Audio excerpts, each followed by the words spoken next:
Good morning everyone. चलो बेटा आगे करना शुरू करते हैं। मेरे साथ साथ क्वेश्चन नंबर 19 पे आ जाओ जरा। देखो क्या कहता है। ML auto limited is a manufacturer of auto components and the details of its expenses are given below। बेटा आपको ओपनिंग स्टॉक ऑफ मटेरियल दे रखा है, आपको बच्चे क्लोजिंग स्टॉक ऑफ मटेरियल दे रखा है, परचेजेस दे रखी हैं, डायरेक्ट लेबर दे रखी है, फैक्ट्री ओवरहेड्स दे रखे हैं, एडमिनिस्ट्रेटिव ओवरहेड्स आपको दे रखे हैं बेटा। During 2015, company has received an order from a car manufacturer where it estimates that cost of material and labor will be rupees 8 lakh and 4 lakh 50,000 respectively. ML Auto Limited charges factory overheads as a percentage of direct labor and administrative overheads as a percentage of factory cost based on previous year's cost. Cost of delivery of the component at customer's premises is estimated at 45,000. Calculate overhead recovery rates। बेटा overhead recovery rates का मतलब पता है क्या हुआ? आपको overhead absorption rates निकालने हैं based on actual cost for 2015। चलो बेटा एक काम करते हैं, रिक्वायरमेंट क्या है वो बाद में देखते हैं, पहले ना एक काम करो, मुझे एक बार क्वेश्चन देख के बताओ। आपको जो ये खर्चे दे रखे हैं, opening stock, closing stock, purchases, labour, ये कौन से ईयर के दे रखे हैं बेटा? 2014 के।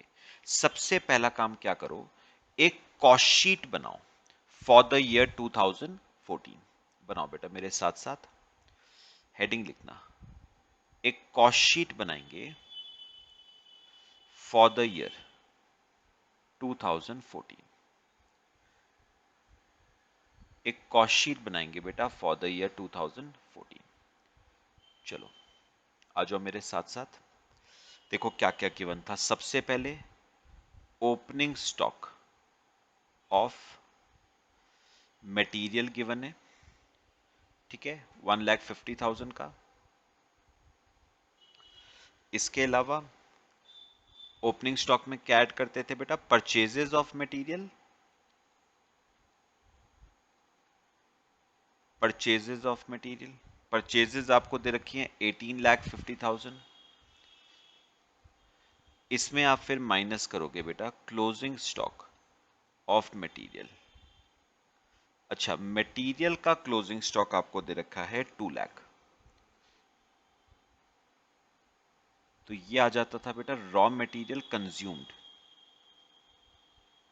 ये आ जाता था आपका रॉ मटेरियल कंज्यूम्ड। ये आ जाएगा बेटा 18 लाख रुपीस का raw material consumed. Raw material consumed में आप ऐड करते थे डायरेक्ट लेबर। अच्छा, डायरेक्ट लेबर आपको दे रखी है 9,50,000 की। तो बेटा ये आपकी आ जाती थी प्राइम कॉस्ट, ये आपकी प्राइम कॉस्ट आ जाती थी 27,50,000 की प्राइम कॉस्ट। फिर बेटा आप इसमें ऐड करते थे फैक्ट्री ओवरहेड्स,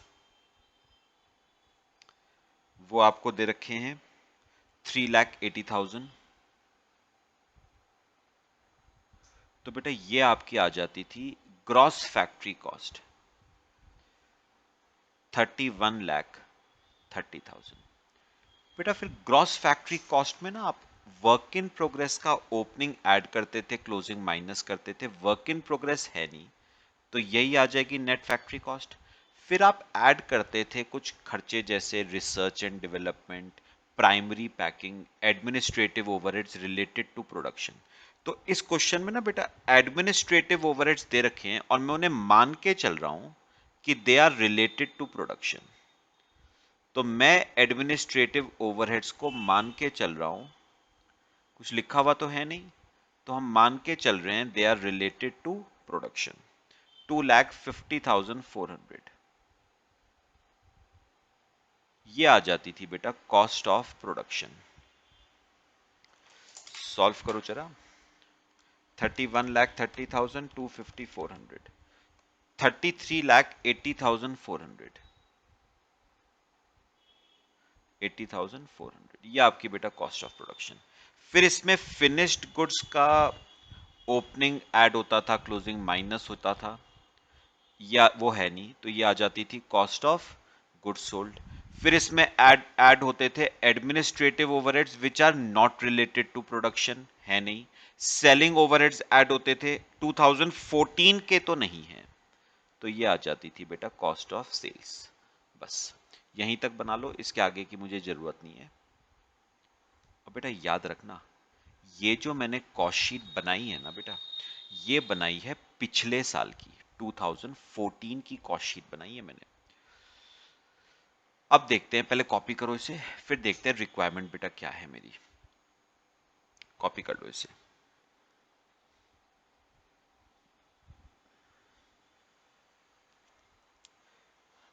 कर लिया बेटा कॉपी। चलो अब आओ रिक्वायरमेंट पे। उसने आपको क्या निकालने को कहा था? ओवरहेड एब्जॉर्प्शन रेट्स आपको निकालने थे बेटा। चलो निकालते हैं ए पार्ट। अच्छा एक काम करो, लास्ट का जो पैराग्राफ था ना, उसमें एक लाइन इंपॉर्टेंट है, सेकंड लाइन पढ़ना जरा बेटा। ML auto limited charges factory overheads as a percentage of direct labour. याद करो, मैंने ओवरहेड एब्जॉर्प्शन रेट निकालने के आपको बेटा 6 मेथड्स कराए थे। मेरे को बताओगे यहां पर कौन सा वाला मेथड यूज हो रहा है? बेटा पता है कौन सा यूज हो रहा है? Percentage of direct labour cost method. अच्छा निकालो overhead absorption rate, factory overheads का निकाल रहे हैं। अच्छा इसका क्या फॉर्मूला था बेटा? बजटेड प्रोडक्शन ओवरहेड्स यानी factory overheads divide by budgeted direct labour cost into 100। तो मुझे बताओगे जरा 2014 के बजटेड प्रोडक्शन ओवरहेड्स कितने थे बेटे? 3,80,000 और बजटेड डायरेक्ट लेबर कॉस्ट 9,50,000। तो ओवरहेड एब्जॉर्प्शन रेट आ जाएगा 3,80,000 डिवाइड बाय 9,50,000 इंटू 100। 40% का बेटा ओवरहेड एब्जॉर्प्शन रेट आ गया आपका। 40%, 40% किसका बेटा? डायरेक्ट लेबर कॉस्ट का। लो बेटा ये आपका ना पहला ओवरहेड एब्जॉर्प्शन रेट आ गया। अभी बेटा एक और है, अभी एक और है। अच्छा वही लास्ट पैराग्राफ की थर्ड लाइन पढ़ो। Third line, and administrative overheads as a percentage of factory cost. चलो बेटा अब हम ओवरहेड एब्जॉर्प्शन रेट निकालेंगे एडमिनिस्ट्रेटिव ओवरहेड्स का। ओवरहेड एब्जॉर्प्शन रेट अब हम निकालेंगे एडमिनिस्ट्रेटिव ओवरहेड्स का। बेटा न्यूमरेटर तो आ जाएगा budgeted administrative overheads divide by, बताओगे बेटा एडमिनिस्ट्रेटिव ओवरहेड्स एब्जॉर्ब हो रहे हैं as a percentage of factory cost, तो divide by budgeted factory cost into 100। तो मुझे बताओ बजटेड एडमिनिस्ट्रेटिव ओवरहेड्स थे 2,50,400 डिवाइड बाय, पढ़ के बताना बेटा बजटेड फैक्ट्री कॉस्ट कितनी है? ये देखो फैक्ट्री कॉस्ट 31,30,000। तो budgeted factory cost 31,30,000 into 100।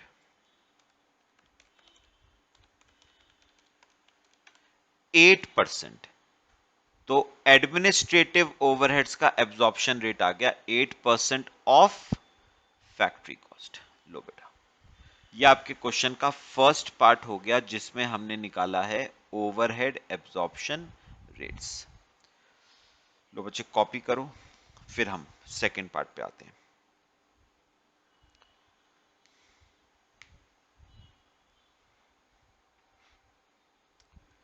Second part बहुत सिंपल सा है, बस थोड़ा ध्यान से चलना है बेटा।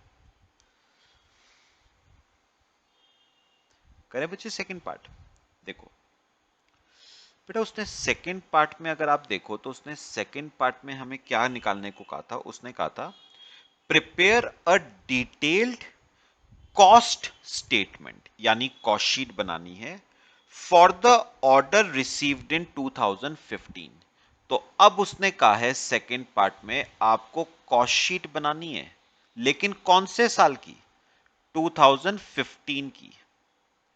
ऊपर हमने कॉस्ट शीट बनाई थी 2014 की, अब हम बनाएंगे कॉस्ट शीट 2015 की। बेटा अब ना एक काम करो, नीचे जो पैराग्राफ है ना उसमें पढ़ना। हमें ना एक ऑर्डर मिला था कार मैन्युफैक्चरर से। उस ऑर्डर पे बेटा हमने सबसे पहली चीज क्या लगाई है? मटेरियल 8 लाख रुपीस का। फिर हमने लगाई है डायरेक्ट लेबर 4,50,000 रुपए की। ये बेटा क्या आ जाती है? Material plus labour prime cost 12,50,000 की। फिर फैक्ट्री ओवरहेड्स। अब ये सुनना जरा, याद है मैंने आपको कहा था कि कॉस्ट शीट में जो ओवरहेड्स आते हैं बेटा वो हमेशा एब्जॉर्ब्ड ओवरहेड्स आते हैं। कॉस्ट शीट में ओवरहेड्स हमेशा बेटा कौन से आएंगे? एब्जॉर्ब्ड। और मैंने एक बात और बताई थी, एब्जॉर्ब्ड ओवरहेड्स निकालने के लिए आपको पहले चाहिए ओवरहेड एब्जॉर्प्शन रेट। और पढ़ना बेटा, overhead absorption rate factory overheads का है 40% ऑफ डायरेक्ट लेबर कॉस्ट। तो ओवरहेड एब्जॉर्प्शन रेट है 40% ऑफ डायरेक्ट लेबर कॉस्ट। तो 4.5 लाख रुपए की डायरेक्ट लेबर कॉस्ट है, उसका 40%, तो 1,80,000 रुपए के 1,80,000 रुपीज के फैक्ट्री ओवरहेड्स। तो ये आपकी क्या आ जाए आगे बेटा? सिंपल लिख लो फैक्ट्री कॉस्ट। तो 12,50,000 प्लस 1,80,000, 14,30,000 की फैक्ट्री कॉस्ट। अब बेटा फैक्ट्री कॉस्ट में आप ऐड क्या करोगे? Administrative overheads. याद रखना एडमिनिस्ट्रेटिव ओवरहेड्स भी बेटा कौन से आएंगे? एब्जॉर्ब्ड। कॉस्ट शीट में ओवरहेड्स हमेशा एब्जॉर्ब्ड आते हैं, ठीक है। एब्जॉर्ब्ड ओवरहेड्स निकालने से पहले आपको क्या चाहिए? Overhead absorption rate. और एडमिनिस्ट्रेटिव ओवरहेड्स का देखना 8% ऑफ फैक्ट्री कॉस्ट। तो करो 8% ऑफ फैक्ट्री कॉस्ट है 14,30,000। तो 14,30,000 का 8% 1,14,400। लो बेटा, ये आ गई आपकी कॉस्ट ऑफ प्रोडक्शन 15,44,400। अच्छा, फिनिश गुड्स का ओपनिंग क्लोजिंग है नहीं, तो यही कॉस्ट ऑफ गुड्स सोल्ड हो गई। इसमें ऐड होंगे सेलिंग ओवरहेड्स, सबसे लास्ट में दे रखे थे आपको, पढ़ो सबसे last line. Cost of delivery of the component at customers premises is estimated at 45,000। तो सेलिंग ओवरहेड्स यानी डिलीवरी कॉस्ट 45,000। ये आ गई कॉस्ट ऑफ सेल्स 15,89,400। अच्छा, कॉस्ट ऑफ सेल्स में हम ऐड करते हैं प्रॉफिट। कितना प्रॉफिट है? लास्ट लाइन, सबसे लास्ट लाइन, 10% ऑन सेल्स, यानी 1/10 ऑफ सेल, तो 1/9 ऑफ कॉस्ट आता है ना। तो करो, कॉस्ट है 15,89,400 डिवाइड बाय 9, 176,600। बस ये आपकी बेटा सेल्स आ जाएंगी।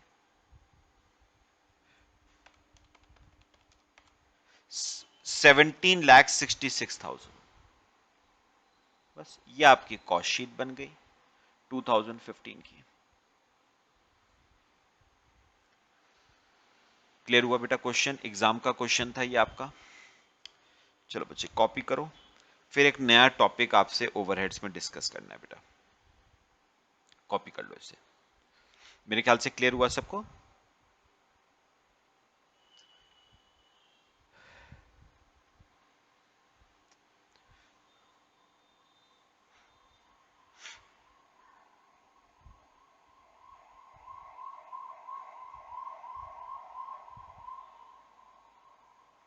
करें बेटा आगे। चल बेटा अब एक काम करते हैं, एक नया टॉपिक शुरू करते हैं ओवरहेड्स में। टॉपिक का नाम है, थोड़ा सा अगर आपको याद हो तो आप ये कर भी चुके हो, over oblique under absorption of overheads. शायद आपको याद आए, हमने चैप्टर पढ़ा था कॉस्ट अकाउंट्स में, reconciliation of cost and financial accounts. उसमें हमने ये बेटा डिस्कस किया था, over oblique under absorption of overheads. बेटा दो पार्ट्स में से डिवाइड करना।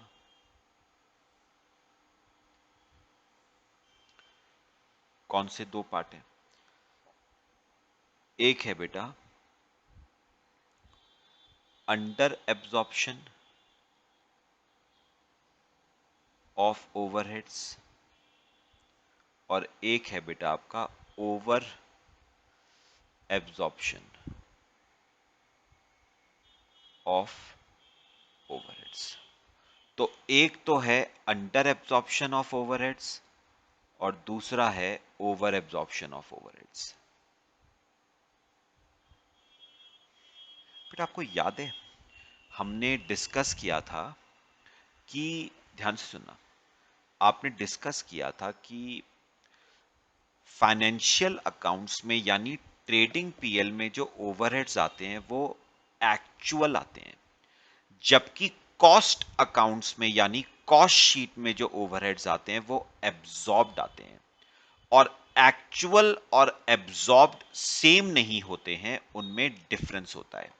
अब याद करो, what do you mean by the word under absorption? Under का मतलब हुआ कम। तो पता है अंडर एब्जॉर्प्शन कब आएगा? If absorbed overheads are less than actual overheads. तो क्या आएगा बेटा? Under absorption. If absorbed overheads, absorbed अगर कम है तो अंडर एब्जॉर्प्शन, एब्जॉर्ब ज्यादा है तो ओवर एब्जॉर्प्शन। तो ओवर एब्जॉर्प्शन कब आएगा? If absorbed overheads are more than actual overheads, तो बेटा आएगा ओवर एब्जॉर्प्शन।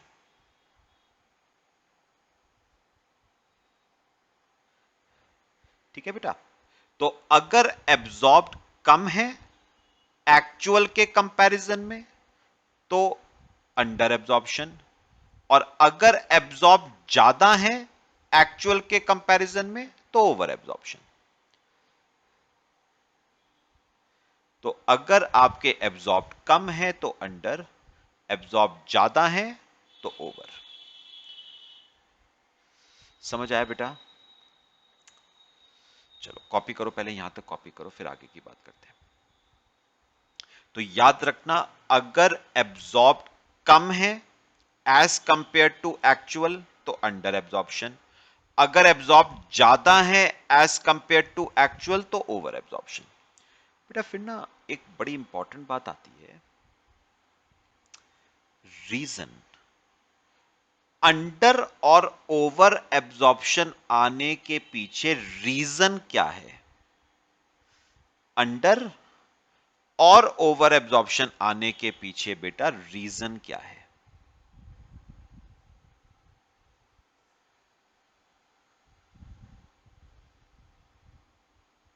रीजन क्या है? अंडर और ओवर एब्जॉर्प्शन आने के पीछे बेटा रीजन क्या है? बेटा रीजन ना प्रोबेबली दो हो सकते हैं। एक तो होता है नॉर्मल रीजन, ठीक है, और दूसरा होता है एबनॉर्मल रीजन। ऐसे यहां पर ओवर एब्जॉर्प्शन आने के पीछे भी बेटा दो रीजन है, या तो नॉर्मल रीजन आएगा या एबनॉर्मल रीजन होगा, या एबनॉर्मल रीजन होगा। ठीक है, अब सुनना मेरी बात बेटा। पता है ये वाली बात जो मैं अब आपसे करने वाला हूं ना बेटा, ये काफी हद तक नॉर्मल लॉस और एबनॉर्मल लॉस की तरह ही है। अगर बेटा आपको याद हो ना, तो मैंने आपको बताया था कि ये नॉर्मल लॉस क्या होता है। बेटा ये नॉर्मल लॉस ना आपका अनअवॉइडेबल लॉस होता है। तो ऐसे ही normal reason is unavoidable reason and abnormal reason is avoidable reason, जिसे अवॉइड किया जा सकता है। तो normal reason is unavoidable and abnormal reason is avoidable. अगर मैं आपको बेटा इसका एग्जाम्पल दूं, तो नॉर्मल रीजन का एग्जाम्पल आ जाता है increase in prices of material and labour. मतलब अंडर एब्जॉर्प्शन और ओवर एब्जॉर्प्शन आने के पीछे रीजन क्या था। इंक्रीज की जगह ना बेटा मैं चेंज लिखना चाहूंगा, 2 मिनट।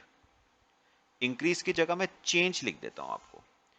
तो अंडर एब्जॉर्प्शन और ओवर एब्जॉर्प्शन आने के पीछे बेटा रीजन क्या था, change in prices of material and labour, यानी सिंपल वर्ड्स में बोला जाए तो इन्फ्लेशन या डिफ्लेशन। अब मुझे बताओ ये जो इन्फ्लेशन और डिफ्लेशन है ये हमारे हाथ में है या नहीं? नहीं बेटा ये हमारे हाथ में थोड़ी ना है। तो अनअवॉइडेबल रीजन है। अच्छा अवॉइडेबल रीजन का अगर एग्जांपल दूं तो बेटा फैक्ट्री इनएफिशिएंसी, हमारी फैक्ट्री के पार्ट पे इनएफिशिएंसी रही, या फिर डिफेक्टिव प्लानिंग, हमारे पार्ट पे प्लानिंग डिफेक्टिव रही। तो ये बेटा कौन से रीजन है, अवॉइडेबल, इन्हें आप अवॉइड कर सकते थे। तो ये एबनॉर्मल रीजन। लिखो बेटा ये आपका एबनॉर्मल रीजन।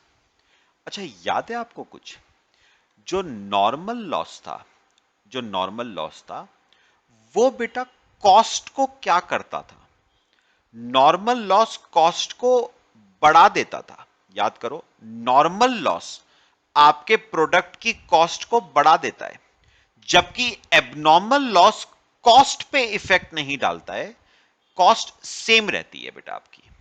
तो मैंने क्या कहा, इसके नीचे लिखना नॉर्मल रीजन के नीचे, नॉर्मल लॉस आपकी कॉस्ट को क्या करता है, बढ़ा देता है, increase in cost. Normal loss आपकी कॉस्ट को बढ़ा देगा, सेम यहां पर नॉर्मल रीजन आपकी कॉस्ट को बढ़ा देगा। कैसे, you will use positive supplementary rate. क्या यूज करोगे आप, पॉजिटिव सप्लीमेंट्री रेट। पॉजिटिव मतलब कॉस्ट को बढ़ाएगा। ठीक है, अच्छा फॉर्मूला है इसका बेटा, under absorbed overheads divide by units sold plus closing stock of work in progress plus closing stock of finished goods. ये लिख लो, समझाऊंगा बेटा बाद में, क्वेश्चन में समझाऊंगा आपको। और अगर एबनॉर्मल रीजन है तो वो कॉस्ट को नहीं बढ़ाता है, तो this is transferred to costing profit and loss account. This is transferred to costing profit and loss account. ठीक है, लिख लो बेटा पहले,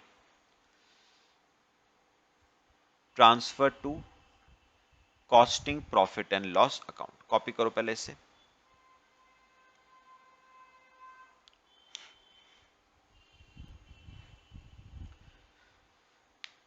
कॉपी कर लो बेटा। तो नॉर्मल रीजन आपकी कॉस्ट को बढ़ा देगा। अच्छा बेटा, अब बात करते हैं जरा ओवर एब्जॉर्प्शन की। बिल्कुल रिवर्स हो जाएगा बेटा, बिल्कुल रिवर्स। नॉर्मल रीजन कॉस्ट को घटाएगा, ओवर एब्जॉर्प्शन में कॉस्ट घटेगी, डिक्रीज इन कॉस्ट। कॉस्ट को घटाएगा, और कॉस्ट घटाने के लिए बेटा you will be using negative supplementary rate. Cost को घटाना है ना, तो नेगेटिव यूज करना, नेगेटिव सप्लीमेंट्री रेट। फॉर्मूला बेटा सेम रहेगा नेगेटिव सप्लीमेंट्री रेट का, over absorbed overheads divide by units sold plus closing stock of work in progress plus closing stock of finished goods. You will be using negative supplementary rate, cost को घटाएगा बेटा। और अगर abnormal reason की वजह से over absorption आ रहा है, abnormal reason की वजह से ओवर एब्जॉर्प्शन आ रहा है, तो वही सेम बेटा ट्रांसफर हो जाएगा टू कॉस्टिंग पीएल। कॉस्ट पे कोई इफेक्ट नहीं पड़ता है उसका, ट्रांसफर टू कॉस्टिंग पीएल। चलो बेटा कॉपी करो, फिर आपको क्वेश्चंस करवाता हूं इसके। ट्रांसफर हो जाएगा to costing profit and loss account. Copy कर लो बेटा।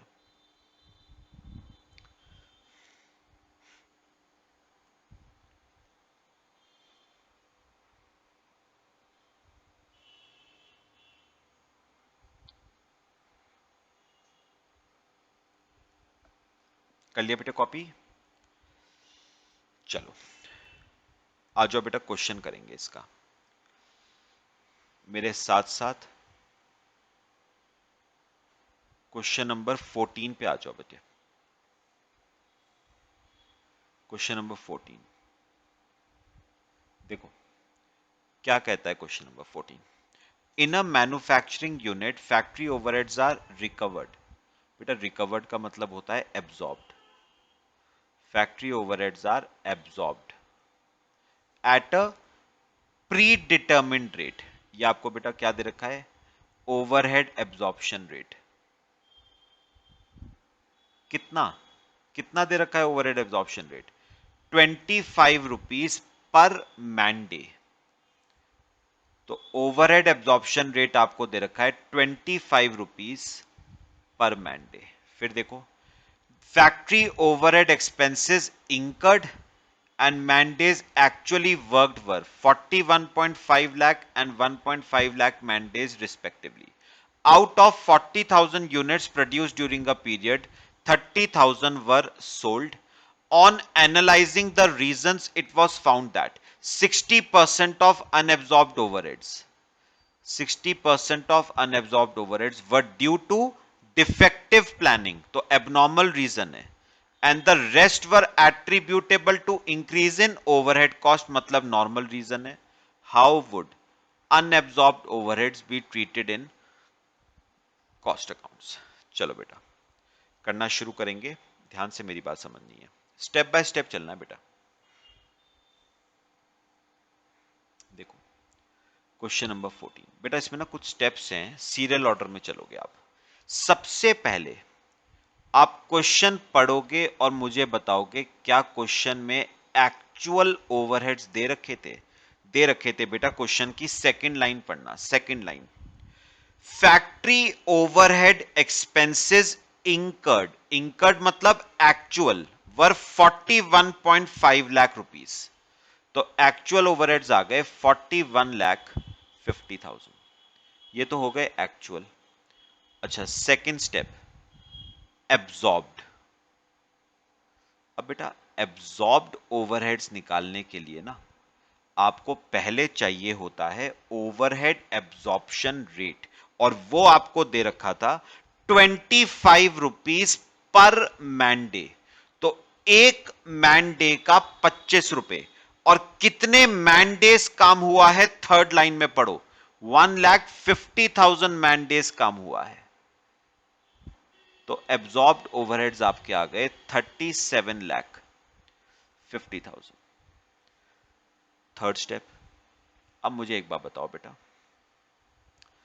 सुनो, मुझे बताओ, एक्चुअल थे 41,50,000 और एब्जॉर्ब हुए 37,50,000। तो मुझे एक बात बताओ, एब्जॉर्ब एब्जॉर्ब कम हुए हैं, एब्जॉर्ब कम हुए हैं इसका मतलब अंडर एब्जॉर्प्शन आ जाएगा, अंडर एब्जॉर्ब्ड ओवरहेड्स। अच्छा, एक्चुअल कितने थे 41,50,000, उसमें से एब्जॉर्ब हुए 37,50,000, तो अंडर एब्जॉर्प्शन आ गया कितने का बेटा, 4 लाख का अंडर एब्जॉर्प्शन आ गया आपका।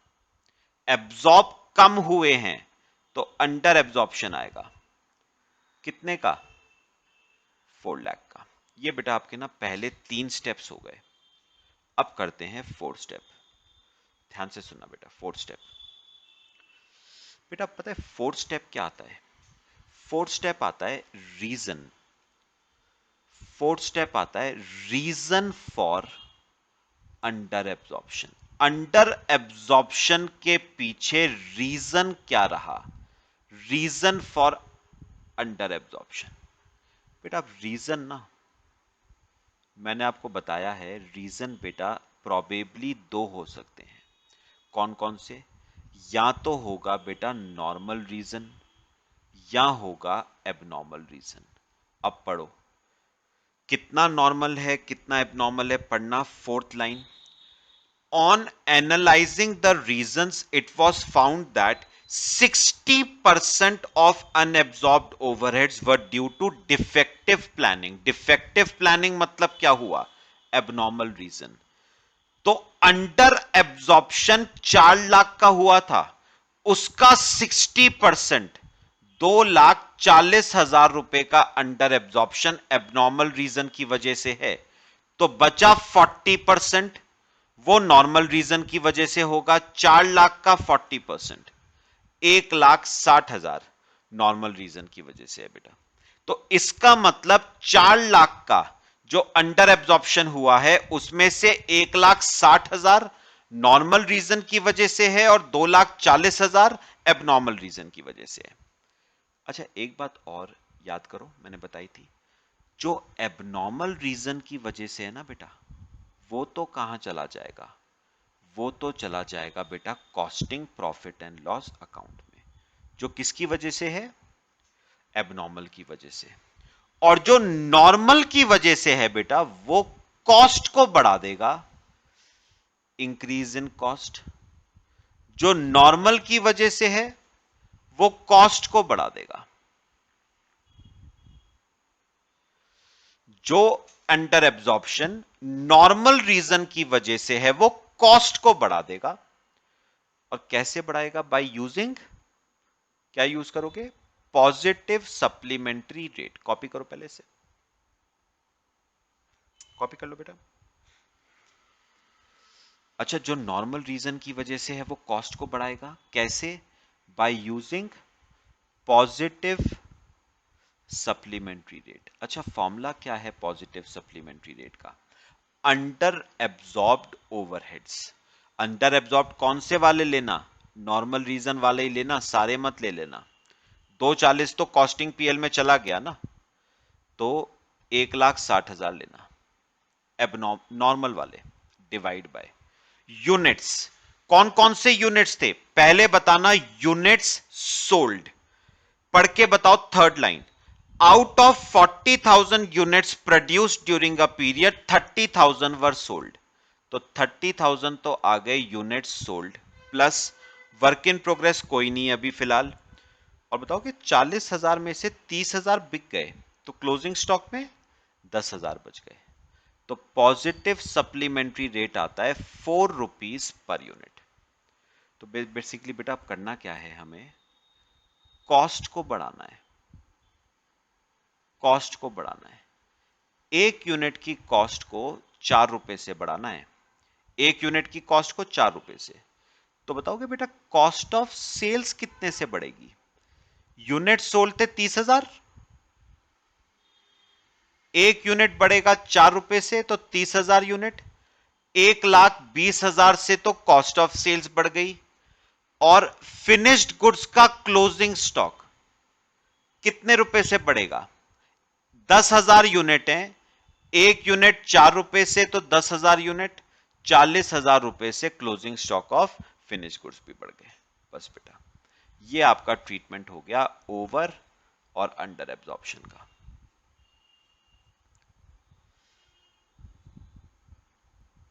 लो बेटा कॉपी करो, फिर एक और क्वेश्चन करते हैं। क्लियर हुआ सबको?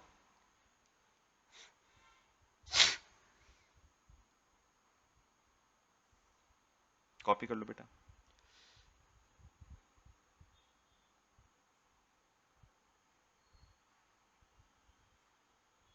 चलो करें बेटा आगे। आ जाओ बेटा क्वेश्चन नंबर 15 पे। देखो 15th question, the total overhead expenses of a factory are 446,380। तो बेटा ये तो हो गए एक्चुअल ओवरहेड्स, ठीक है। फिर देखो taking into account normal working hours of the factory, overhead was recovered, मैंने अभी रिकवर्ड का मतलब बताया था, एब्जॉर्ब्ड एट ₹1.25 पर आवर। ये आ गया overhead absorption rate 1.25 per hour. The actual hours worked were 293,104 hours. How would you proceed to close the books of accounts assuming that, ध्यान से, besides 7,800 units produced, of which 7,000 were sold, there were 200 equivalent units in work in progress. On analyzing the reasons, it was found that 50% was on account of increase in the cost of material and labor, मतलब inflation, normal reason, and 50% was due to factory inefficiency, मतलब abnormal reason. चलो बेटा करना शुरू करते हैं, steps use करेंगे बेटा फिर से, और मेरे साथ साथ स्टेप्स।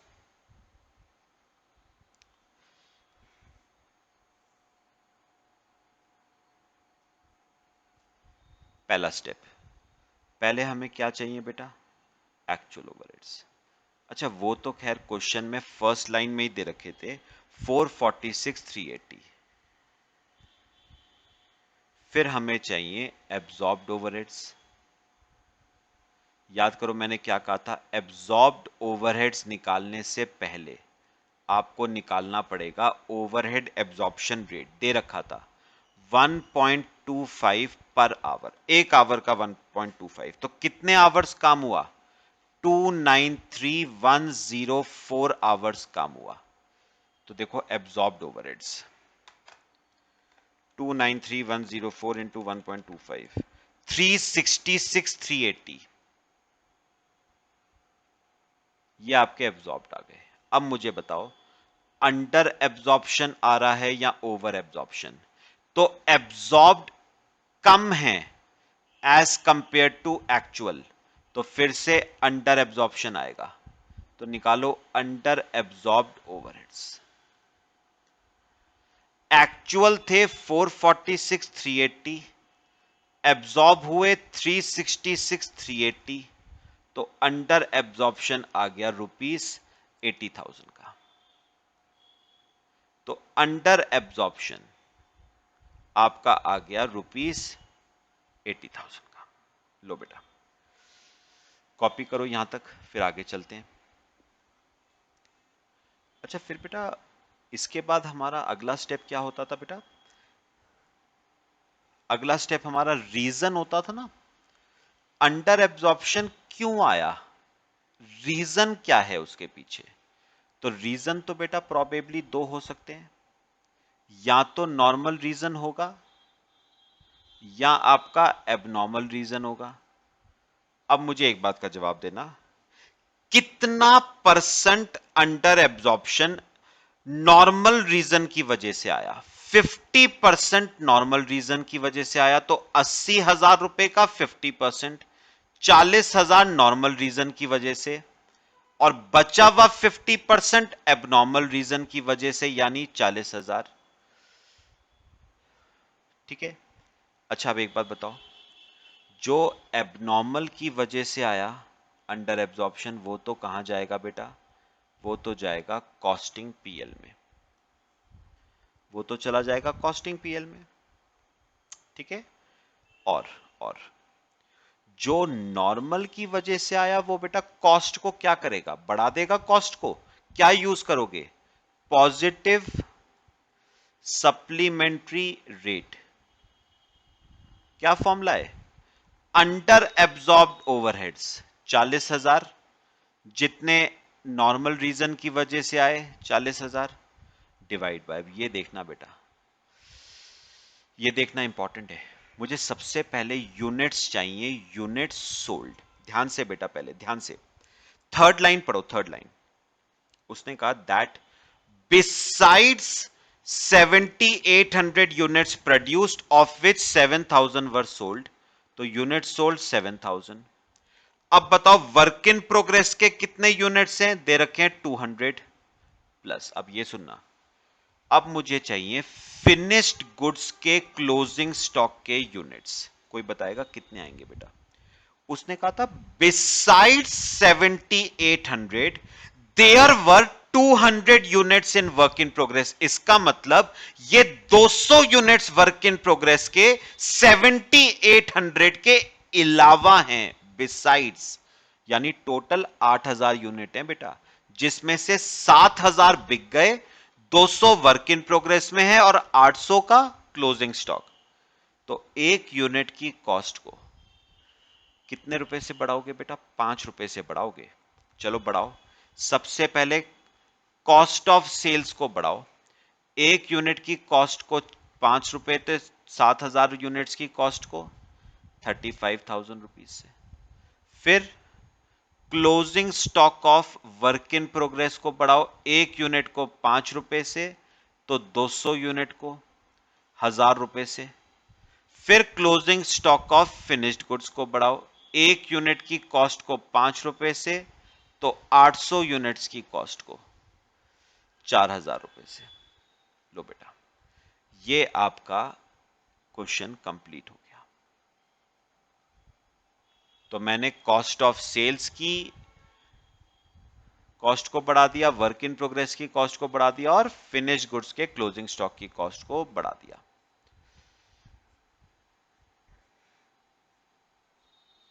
लो बेटा, कॉपी करो इसे, फिर एक और क्वेश्चन करते हैं इसका।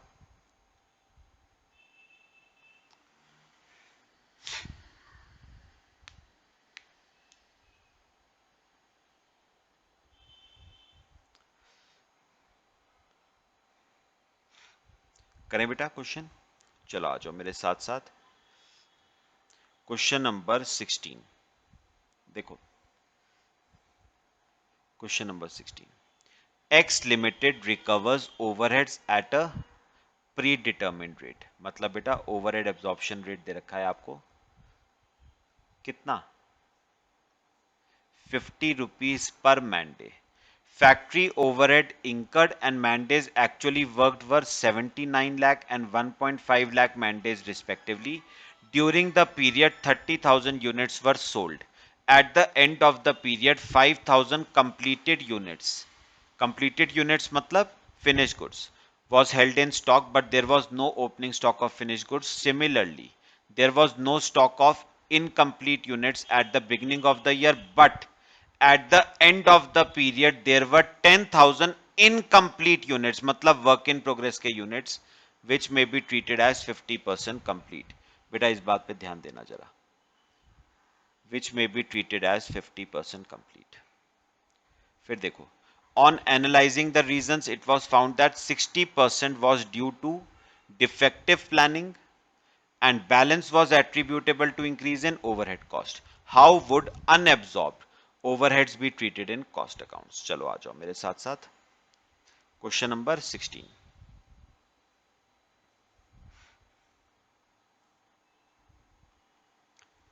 लो बेटा, पहला स्टेप मुझे बताओ क्या होता था। Actual overheads. क्वेश्चन पढ़ो सेकंड लाइन और मुझे बताओ एक्चुअल ओवरहेड्स कितने दे रखे हैं बेटा। 79 लाख।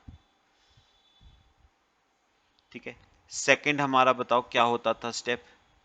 Absorbed overheads. मैंने कहा था एब्जॉर्ब्ड ओवरहेड्स निकालने के लिए पहले क्या चाहिए, overhead absorption rate. Overhead absorption rate है 50 रुपीस पर मैन डे। एक मैन डे का 50, और कितने मैन डेज काम हुआ, 1,50,000 मैन डेज काम हुआ। तो एब्जॉर्ब्ड ओवरहेड्स आ गए 75 लाख। फिर थर्ड, एक्चुअल हैं 79 लाख, एब्जॉर्ब्ड हैं 75 लाख। एब्जॉर्ब कम हुए, फिर से क्या आ जाएगा, अंडर एब्जॉर्ब्ड ओवरहेड्स आ जाएंगे। फिर से कितने, 79 लाख एक्चुअल हैं माइनस 75 लाख एब्जॉर्ब्ड हैं, तो अंडर एब्जॉर्प्शन 4 लाख का अंडर एब्जॉर्प्शन। 4 लाख रुपीस का क्या आ गया बेटा, अंडर एब्जॉर्प्शन। लो बेटा, हो गया। अब बताओ मुझे फोर्थ स्टेप बेटा क्या होता था हमारा, reason. Reason for under absorption. Reason for under absorption. कितने रीजन हो सकते हैं बेटा, दो रीजन हो सकते हैं। कौन कौन से दो बेटा, नॉर्मल रीजन और एबनॉर्मल रीजन। लिखो, दो रीजन हो सकते हैं आपके, नॉर्मल और एबनॉर्मल। अब मुझे पढ़ के बताओ कितना अंडर एब्जॉर्प्शन नॉर्मल रीजन की वजह से हुआ। 60% was due to defective planning, मतलब एबनॉर्मल। तो 4 लाख का 60%, 2,40,000 तो हुआ एबनॉर्मल की वजह से, तो बचा 40%, 1,60,000 नॉर्मल की वजह से होगा। ठीक है। अच्छा, जो एबनॉर्मल की वजह से है वो तो चला जाएगा कहां पर बेटा, कॉस्टिंग पीएल में। ये तो चला गया कॉस्टिंग पीएल में।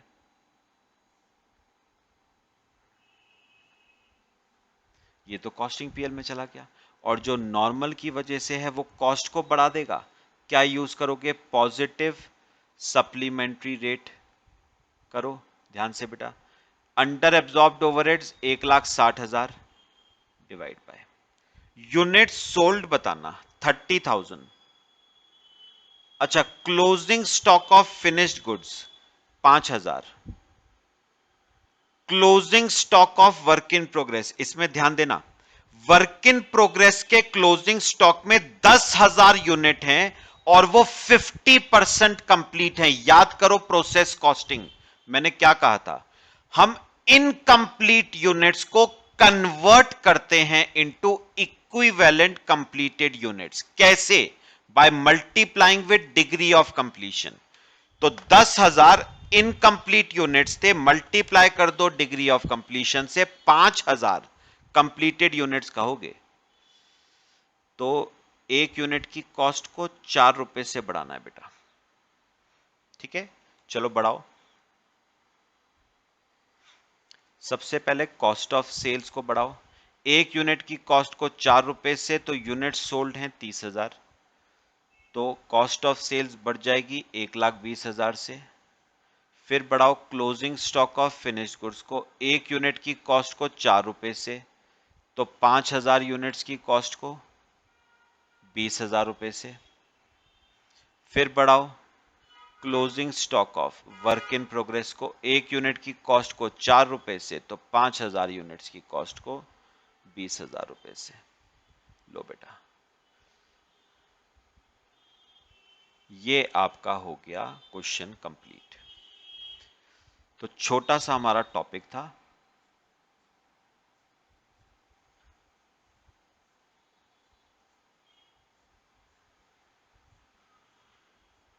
कंप्लीट हो गया बेटा।